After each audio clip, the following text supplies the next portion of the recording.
La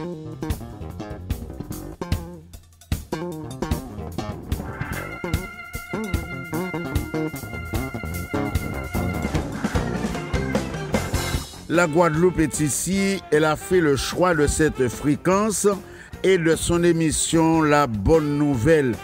Mes amis, la semaine prochaine, la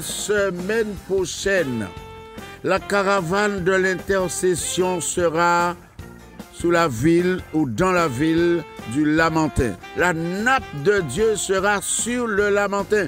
Nous avons dérouté la caravane de l'intercession eu égard au drame qui a touché tout le Lamentin. Ça, c'est pour dimanche prochain. Tout le monde qui est là, tout le monde qui est là pour la prière.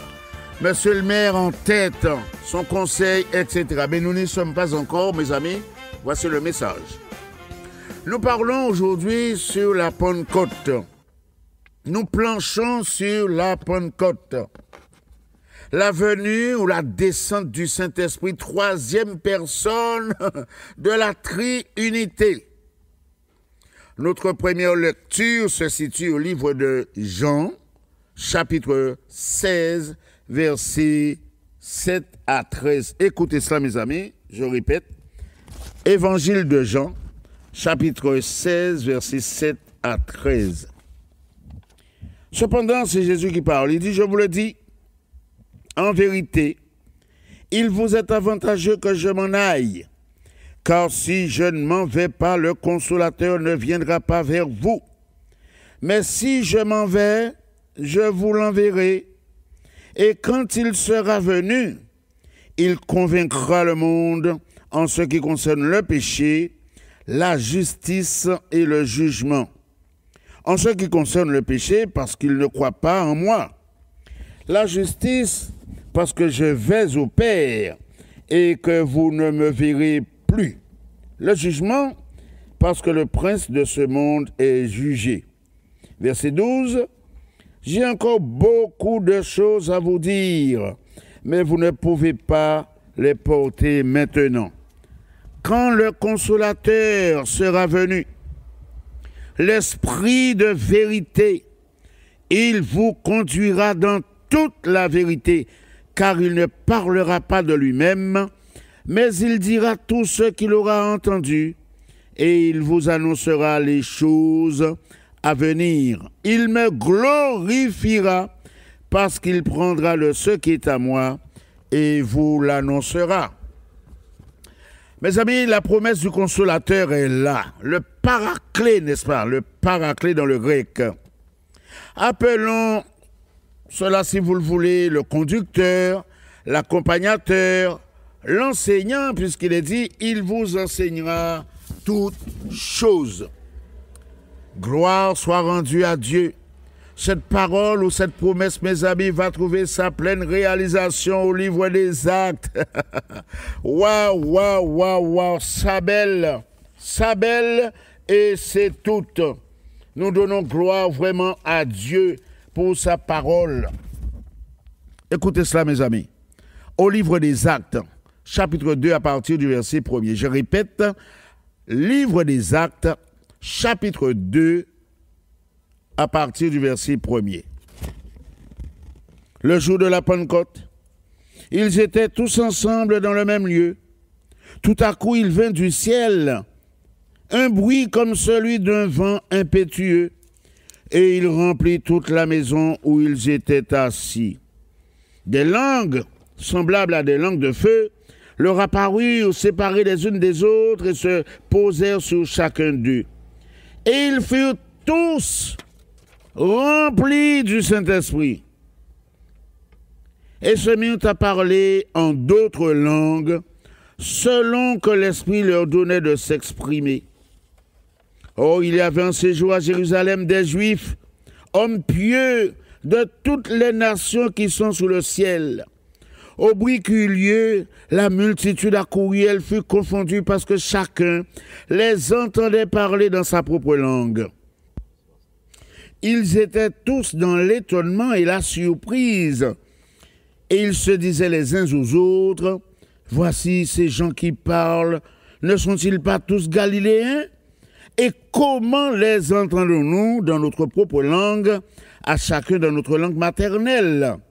Parthes, Mèdes, Élamites, ceux qui habitent la Mésopotamie, la Judée, la Cappadoce, le Pont, l'Asie, la Phrygie, la Pamphylie, l'Égypte, le territoire de la Libye voisine de Cyrène et ceux qui sont venus de Rome, juifs et prosélytes, crétois et arabes. Comment les entendons-nous parler dans nos langues des merveilles de Dieu? Et ils étaient tous dans l'étonnement et ne sachant que penser, ils se disaient les uns aux autres, mais que veut dire ceci? Mais d'autres se moquaient et disaient, ils sont pleins de vin doux. Et c'est là que Pierre, se présentant avec les 11, éleva la voix et leur parla en ces termes: hommes juifs, et vous tous qui séjournez à Jérusalem, sachez ceci et prêtez l'oreille à mes paroles. Mes amis, je vais écoutez le texte parce qu'il est un peu long, mais vous allez poursuivre chez vous au verset 15 et suivant, parce que le temps nous est compté. Mais, mes amis, il est incontestable que l'événement majeur après la Pâque, c'est la venue du Saint-Esprit, qui a inauguré une ère nouvelle, une alliance nouvelle, une dispensation de grâce, où chaque individu, chaque être humain pécheur peut recevoir grâce, pardon et vie éternelle. Ce qui nous fait dire, à la lumière des Écritures saintes, que le seul vicaire du Christ sur la terre, c'est le Saint-Esprit. Je répète, mes amis, attention, le seul vicaire du Christ sur la terre, c'est le Saint-Esprit, le seul remplaçant, l'unique, c'est le Saint-Esprit et personne d'autre. Cette attribution n'a été octroyée à quiconque. Avancer de telles thèses, c'est travestir la pensée de Jésus. Souvenons-nous du texte lu précédemment. Il prendra de ce qui est à moi. Il ne parlera pas de lui-même. Il vous enseignera. Il me glorifiera. Mais mes amis, ça belle. Il est important d'être au clair sur un tel sujet, mes amis, comme sur tant d'autres d'ailleurs. Et surtout de dispenser droitement la parole sous la houlette du Saint-Esprit. Car trop de choses inexactes sont dites ici et là. Trop de croyants sont dans le clair-obscur. Il est grand temps, mes amis, de remettre l'Église au centre du village, comme on dit. Remettre la balle au centre comme en football. C'est important. J'aimerais attirer ton attention, mon ami, également sur un enseignement qui est diamétralement à l'opposé de la révélation écrite, qui consiste à dire que le Saint-Esprit est une force active. Le Saint-Esprit est une force active, sans personnalité. Mais qui a dit ça? Mais où a-t-on lu ça? Au regard de tous les textes bibliques, cette thèse est insoutenable quand on respecte les règles d'interprétation. C'est pourquoi nous disons avec force que la Bible s'interprète par elle-même. Ancien et Nouveau Testament sont en cohérence parfaite, indissociable. Alors, mes amis, donnons gloire à Dieu pour la Pentecôte. L'avènement du Saint-Esprit, la descente du Saint-Esprit.